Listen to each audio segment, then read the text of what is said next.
Okay, I'm over here on the login page and I've entered my username and my password. You should have received your access details in an email with the URL to your login page. Your login page may look a little different depending on what we have going on. Once you click the login button, you will be taken to the portal where you can go ahead and set up your business card. You will see a sample business card displayed. This is our end goal. So the first thing we need to do is click on the first box labelled Personal Information. Next, you enter your name and your title. You can also choose a font colour for your name and for your title. Next, you can set a background colour. The background colour highlights the name and title. Next, we're going to upload a profile picture. The recommended size for the profile image is 600 pixels by 587 pixels. There is also a tool to crop your images. So if the image is too big, it's okay. If it's too small, it's okay. You can enlarge it. Next, click on the Upload Profile Picture button and then the Upload button.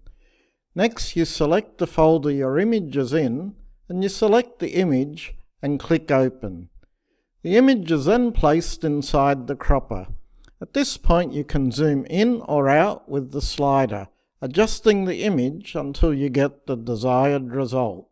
If the image is really large in size, you can go up or down or left and right as well. Once you're happy with the image, click on the Add Image button. Now that this is done, the image has been set, and if you want to replace the image, click on the trash can. Then go ahead and upload a new profile picture.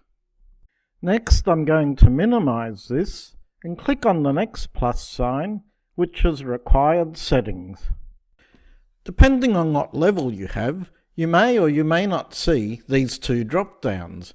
This is a pro feature. This allows you to add an application or a survey to your digital business card. And you can also add an appointment, which is also tied to your business card. So for now, I'm going to leave these blank.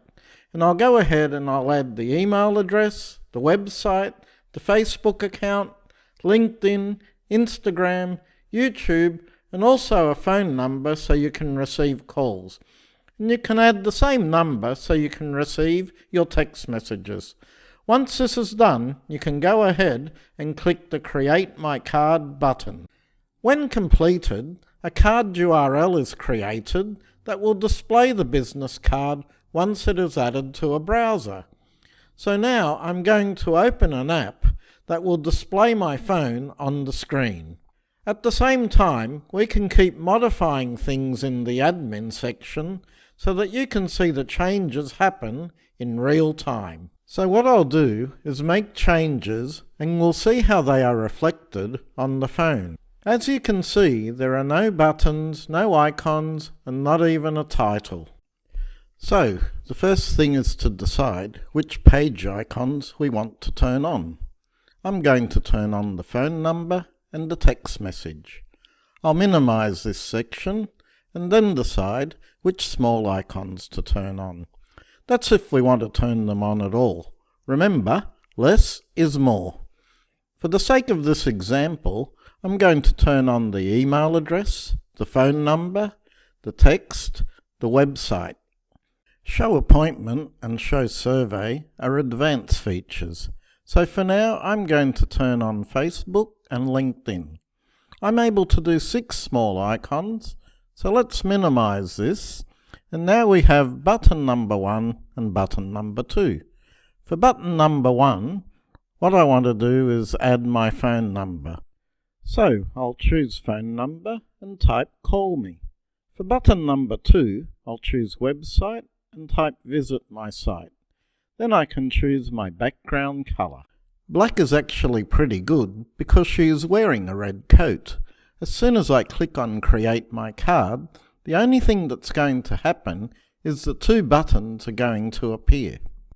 The reason is because even though I have decided which page icons I want to use and which small icons I want to have, nothing will appear until I set the layout settings. So I'll click Create My Card and let's see what we'll have on the phone. So let's click on the phone and refresh it, and you'll see that we have the two buttons. The two buttons are automatically turned on, and then somebody can call the number or can visit the website. Remember, you definitely want to have it where they can make an appointment with you or fill out one of your surveys or applications. These are a pro feature. So let's go to our layout settings and turn on our name and title bar. We click the button and you see the switch turns back on. Let's save it and go back here to our phone, and we should see the name and title appear. That is what we mean by being able to flip a switch and things appear and disappear, giving you total flexibility where you can change things on the fly. Let's go back to our layout settings and turn on our small icons. So I'll switch them on.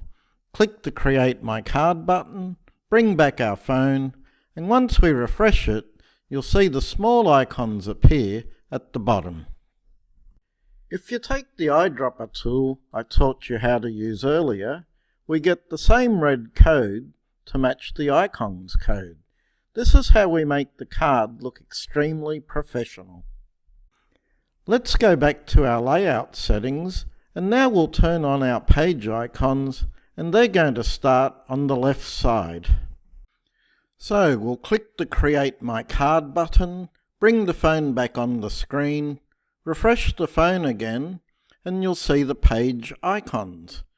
Now we have the buttons on and the small icons at the bottom, as well as the name and title.